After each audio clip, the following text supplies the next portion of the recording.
Hello বন্ধুরা, কেমন আছো তোমরা সবাই? আশা করি সবাই ভালো আছো, আমিও ভালো আছি। তো আমি এই যে দেখো আজকে এক জায়গায় যাচ্ছি, তো এত গরমের মধ্যেও চলছি আমি। তো যাব না, অনেক দিন থেকে যাওয়াটা খুব দরকার ছিল এক জায়গায়, মানে কি আমি ব্যাংকে যাচ্ছিলাম, একটা কাজে গেছিলাম। তো ব্যাংকে একটা খুব কাজ আছে জরুরি।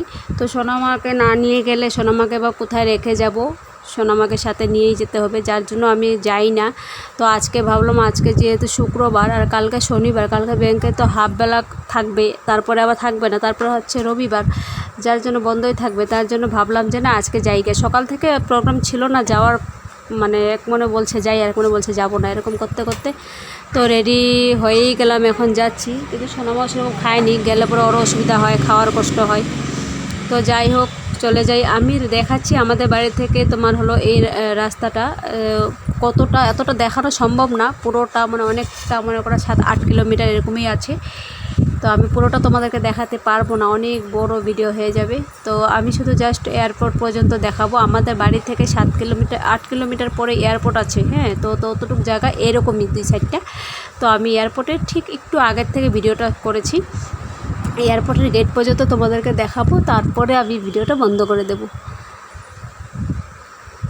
তো গাড়িতে সকাল টাইমে যদি যাই অনেক গাড়ি পাওয়া যায়, আর একটু দেরি হয়ে গেলে 11টা বেজে গেলে তখন গাড়িটা কম থাকে না, কিন্তু গাড়িতে আর কি প্রচুর লোক থাকে, জায়গা পাওয়া যায় না, সিট পাওয়া যায় না। তো আজকেও সেম কেস হয়েছে, আমি একদম পিছনে বসেছি আর পিছন থেকে দেখাচ্ছি আর কি, পিছনে বসেছি, পিছন থেকে তোমাদেরকে দেখাচ্ছি। খুব রোদ আজকে কয়দিন থেকে আমাদের এখানে এত গরমের জন্য থাকা যাচ্ছে না। তো আজকে 10টার সময় একটা দাদাভাই বলেছিল কালকে, মানে আমায় কমেন্ট করেছিল যে খুবই, মানে দাদাভাইটার আর কি কমেন্ট বন্ধ হয়ে গেছে বলছে আর কি। তো আমি বলছি যে কোনো ব্যাপার না, নিজে দাদাভাইয়ের পোস্টে দেখেছি, তো ওরকম অনেকেরই হয়, তো দুঃখ করে যে কমেন্ট করতে পারছি না। তো সেই সব কোনো দুঃখের ব্যাপার না, কমেন্টটা এরকম ফার্স্ট আমারও একবার হয়েছিল। তো কোনো কারণে ধরো আমরা একই কমেন্ট যখন বারবার করতে থাকি, তখন ফেসবুক এটা দেখে এটা বন্ধ করে, ব্লক করে দেয়। তো কোনো ব্যাপার না, মোটামুটি তুমি কখনও 24 ঘন্টা সময় দেয়, আবার কখনও 48 ঘন্টা। অনেক লাখ মানুষ আছে না, এরকম কেস হয়।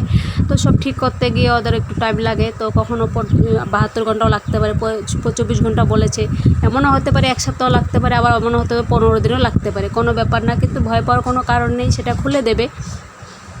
তো দাদাভাইকে বলবো ভয় পেও না, কোনো কারণ নেই। এটা কমেন্টটা দেখবে যে হয়তো তুমি পোস্ট করতে থাকো, তারপরে দেখবে যে লাইক করতে থাকো শুধু, তারপরে দেখবে যে ঠিক অটোমেটিক ফেসবুকে তোমাকে খুলে দিয়েছে, কমেন্ট তুমি করতে পারবে। তো সেটা নিয়ে আর ভাবার চিন্তার কোনো কারণ নেই, আর কোনো সেটিং কোনো কিছু নিয়ে এগুলো ভাবতে হবে না। আমারও হয়েছিল, যে আমি যেটা জানি সেটাই বলি তোমাদেরকে, আর আমি যেটা জানি না সেটা আমি বলতে যাই না, যার জন্য আমি তোমাদেরকে বলে দিলাম।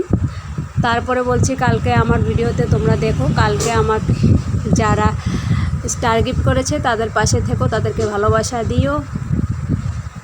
তো কালকে 2 দিদিভাই আমাকে স্টার গিফট করেছে, তো তাদের পাশে থেকো, তাদেরকে সবাই ভালোবাসা দিও। আর এই যে দেখো আমাদের এখানেই হচ্ছে এয়ারপোর্টে, এটাই হচ্ছে এয়ারপোর্টের গেট।